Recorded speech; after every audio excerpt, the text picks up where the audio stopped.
일부 죽음과 시작. 2019년 9월 15일 전라남도 해남군 산내면의 깊은 산속. 등산객 한 명이 비명을 질렀습니다. 절벽 아래 바위 위에 한 남자가 쓰러져 있었습니다. 경찰이 출동했고 사망자는 김태수 당시 58세로 확인되었습니다. 현장 상황은 명확해 보였습니다. 등산 중 실족 추락 즉사. 주변에 다른 흔적은 없었고 유서도 없었습니다. 부검 결과 외상성 쇼크로 인한 사망. 경찰은 단순 사고사로 사건을 종결했습니다. 김태수는 평생 독신으로 살았습니다. 마을에서 작은 식당을 운영했고 말수가 적었지만 성실했습니다. 그에게는 유일한 가족이 있었는데 바로 동생 김태진이었습니다. 그리고 또 하나 5년을 함께한 진돗개 백구가 있었습니다. 장례는 조용히 치러졌습니다. 동생 김태진이 모든 절차를 처리했고 마을 사람들은 조문을 다녀갔습니다. 하지만 이상한 일이 벌어졌습니다. 장례식장 밖에서 백구가 계속 지저댔던 것입니다. 특히 김태진이 나타날 때마다 백구는 미친 듯이 으르렁거렸습니다. 형님, 걔가 동생을 못 알아보나 봐요. 누군가 그렇게 말했습니다. 장례가 끝난 후 김태진은 형의 집을 정리했습니다. 그리고 마을을 떠났습니다. 서울에 할 일이 있다며 급하게 떠났죠. 백구는? 김태진은 백구를 데려가지 않았습니다. 걔는 못 키운다는 이유였습니다. 그날부터 백구의 기다림이 시작되었습니다. 이부 기다림이라는 이름의 착각. 사건 일주일 후 마을 어기버스 정류장 앞에 백구가 나타났습니다. 아침 7시 서울행 시외버스가 도착하는 시간이었습니다. 백구는 버스가 멈출 때마다 귀를 쫑긋 세웠고 내리는 사람들을 하나하나 쳐다봤습니다. 처음엔 아무도 신경 쓰지 않았습니다. 하지만 이틀, 사흘, 일주일이 지나도 백구는 그 자리를 떠나지 않았습니다. 비가 와도 태풍이 와도 폭염이 와도 백구는 그곳에 있었습니다. 마을 이장 박영식 씨 처음으로 백구에게 밥을 줬습니다. 불쌍해서 못 보겠더라고요. 주인 기다리는 게 눈에 훤히 보이는데. 하지만 백구의 행동은 단순한 기다림과는 달랐습니다. 백구는 밥을 먹다가도 갑자기 산 쪽을 향해 으르렁거렸습니다. 특히 김태수가 살던 집이 있는 방향으로요. 그리고 밤마다 백구는 그 집 앞에서 길게 울부짖었습니다. 귀신 보는 것 같아. 마을 사람들은 수군거렸습니다. 시간이 흐르며 백구는 마을의 명물이 되었습니다.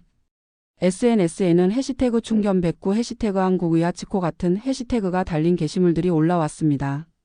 관광객들이 찾아와 사진을 찍었고 누군가는 백구를 위한 모금 운동을 시작했습니다. 2020년 지역 방송국이 백구를 취재했습니다. 죽은 주인을 3년째 기다리는 충견이라는 제목의 뉴스가 방영되었고 전국적으로 화제가 되었습니다. 댓글에는 감동이다, 저개를 보면서 반성한다, 인간보다 낫다 같은 말들이 넘쳐났습니다. 하지만 아무도 몰랐습니다. 백구가 기다린 게 무엇인지. 3부 이상한 행동들. 2021년 여름 서울의 한 다큐멘터리 제작사가 백구를 본격적으로 다루기로 했습니다. PD 최현정 42가 작가 이수진 35이 마을로 내려왔고 2주간 백구를 관찰하기 시작했습니다. 처음엔 저도 감동적인 이야기라고 생각했어요. 최현정 PD는 말했습니다. 하지만 뭔가 이상했어요. 백구는 버스 정류장에서 대부분의 시간을 보냈지만 하루에 2번 정확히 오전 10시와 오후 7시에는 반드시 산으로 올라갔습니다. 촬영팀이 뒤를 따라가자 백구는 김태수의 폐가로 향했습니다. 그 집은 이미 3년째 방치되어 있었습니다. 문은 잠겨 있었고 마당엔 잡초가 무성했습니다. 백구는 마당 한 구석 특정 지점 앞에서 멈춰 섰습니다. 그리고 땅을 파기 시작했습니다. 개가 뭘 묻었나 봐요.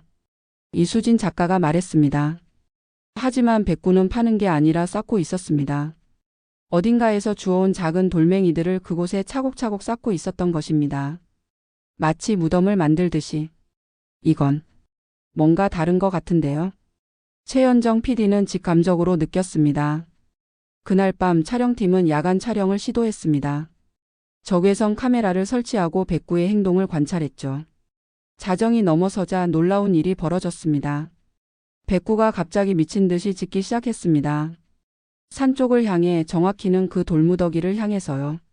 그리고 카메라는 포착했습니다. 희미하지만 분명한 산속 어딘가의 불빛을. 저게 뭐지? 최현정 PD가 소리쳤습니다. 촬영팀은 조심스럽게 그 빛을 따라갔습니다. 산소 깊은 곳 김태수가 추락했다는 바로 그 절벽 근처였습니다.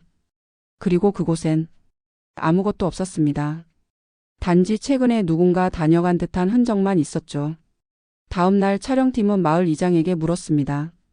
김태수 씨 동생 김태진 씨가 이 마을에 자주 오나요? 아니요, 장례 이후로 한 번도 안 왔어요. 연락도 안 되고. 그럼 밤에 산에 누가 올라갈 이유가 있을까요? 산에? 밤에? 아무도 안 올라가요. 위험하거든요.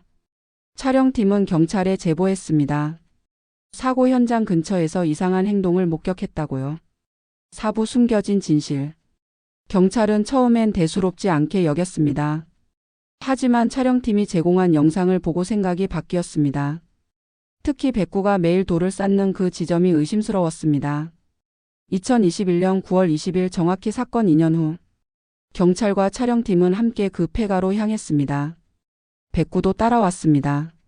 아니, 백구가 앞장섰습니다. 백구는 돌무더기 앞에서 멈춰 섰습니다. 그리고 땅을 긁기 시작했습니다. 경찰이 삽으로 조심스럽게 땅을 팠습니다. 20cm 정도 파들어가자 무언가 단단한 것이 걸렸습니다. 낡은 가죽 지갑이었습니다. 지갑 안에는 김태수의 신분증이 들어 있었습니다. 그리고 5천만 원짜리 수표 한 장. 수표의 발행인은 다름 아닌 김태진이었습니다. 날짜는 2019년 9월 14일. 김태수가 사망하기 하루 전이었습니다. 이게 왜 여기 묻혀 있죠? 경찰이 물었습니다. 더 놀라운 건 지갑과 함께 발견된 작은 녹음기였습니다. 방수 케이스에 쌓인 채로요. 경찰은 그것을 재생했습니다. 처음엔 바람 소리만 들렸습니다. 그러다 남자의 목소리가 들렸습니다. 형, 그냥 도장만 찍어. 식당은 이제 안 되잖아. 내가 서울에서 투자할 때 있다니까. 태진아, 그 돈은 안 돼. 그건 내가 평생 모은 거야. 형도 참 고집이세. 형 혼자 뭐 하게? 나한테 맡기면 2배로 불려줄게. 안 된다고 했잖아. 목소리가 높아졌습니다. 그리고 몸싸움하는 소리, 비명, 그리고 무언가 떨어지는 소리. 형. 긴 침묵. 아니야. 이건 사고야. 사고였다고. 그리고 개 짖는 소리. 백구의 울음소리였습니다. 이게. 닥쳐. 녹음은 거기서 끝났습니다. 경찰은 즉시 김태진에 대한 수배령을 내렸습니다. 하지만 그는 이미 행방이 묘연했습니다. 서울의 주소지는 비어 있었고 전화는 정지 상태였습니다. 재수사가 시작되었습니다. 당시 현장 사진을 다시 분석하자 간과했던 증거들이 발견되었습니다. 김태수의 손톱 밑에서 다른 사람의 피부 조직, 옷에 묻은 손자국, 그리고 주변에 2사람의 발자국. 사고가 아니었습니다. 타살이었습니다. 오부 백구의 목격. 다큐 촬영팀은 동물행동학자 이민호 교수를 섭외했습니다. 그는 백구의 행동을 분석했습니다. 백구는 주인을 기다린 게 아니었습니다. 이 교수는 말했습니다. 백구는 범인을 경계하고 있었던 겁니다. 백구가 버스 정류장에 서 있던 이유는 김태진이 그 버스를 타고 서울로 갔기 때문이었습니다. 백구는 그가 다시 돌아올까봐 매일 그 자리를 지키고 있었던 것입니다. 걔는 사건을 목격했습니다. 주인이 동생에게 밀려 떨어지는 것을요. 그리고 백구는 알고 있었습니다. 위험한 인간이 누구인지. 백구가 밤마다 폐가 앞에서 울부짖던 이유, 돌무더기를 쌌던 이유도 밝혀졌습니다. 사건 당일 김태진은 형의 지갑을 가지고 도망쳤습니다. 하지만 집 근처에서 백구가 따라오자 두려움에 지갑을 마당에 던지고 흙으로 덮었던 것입니다. 백구는 그것을 봤습니다. 그리고 3년간 매일 그곳을 지켰습니다. 증거를 보호하기 위해. 2021년 11월 김태진은 부산에서 검거되었습니다. 그는 유산 5천만 원으로 사업을 시작했지만 실패했고 숨어 지내고 있었습니다. 법정에서 그는 모든 것을 자백했습니다. 형이 돈을 안 준다고 해서. 화가 나서. 밀었습니다. 죽일 생각은 없었습니다. 하지만 판사는 차갑게 답했습니다. 당신은 형을 죽이고 유산을 가져가고 심지어 목격자인 개마저 버렸습니다. 이것이 사고입니까? 김태진은 징역 18년을 선고받았습니다. 결론. 판결이 내려진 날 촬영팀은 백구를 찾아갔습니다. 백구는 여전히 버스 정류장 앞에 있었습니다. 하지만 그날따라 백구는 달랐습니다. 꼬리를 살짝 흔들었고 오랜만에 밥을 먹었습니다. 마치 임무가 끝났다는 걸 아는 것 같았어요. 최연정 PD는 회상했습니다. 그날 밤 백구는 김태수의 폐가 마당에 누웠습니다. 돌무더기 옆에서요. 그리고 주인이 아끼던 낡은 모자를 품에 안았습니다. 누가 가져다 준 건지 어디서 찾은 건지는 아무도 모릅니다. 다음 날 아침 마을 이장이 백구를 발견했습니다. 백구는 이미 숨을 거둔 뒤였습니다. 수의사는 노안과 극심한 스트레스라고 진단했습니다. 하지만 마을 사람들은 알고 있었습니다. 백구는 임무를 끝내고 주인에게 갔다는 것을. 마을 사람들은 백구를 김태수의 산소 옆에 묻어줬습니다. 그리고 버스 정류장 앞에 작은 표지판을 세웠습니다. 기다림의 자리. 사람들이 충성이라고 믿었던 그 행동은 사실 정의를 향한 외로운 싸움이었습니다. 백구가 기다린 건 주인이 아니라 진실이 밝혀지는 순간이었고 경계한 건 사랑이 아니라 악이었습니다. 그날 이후 그 자리엔 누군가가 하얀 꽃 한 송이를 놓고 갑니다. 관광객도 있고 마을 주민도 있고 때로는 먼 곳에서 온 사람도 있습니다.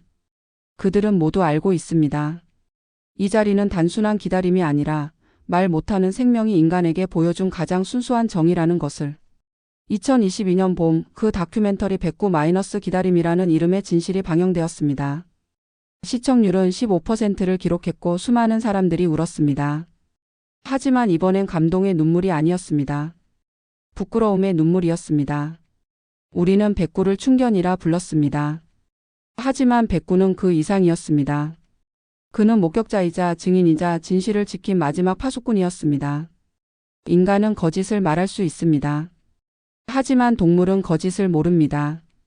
백구가 우리에게 남긴 마지막 교훈은 이것입니다.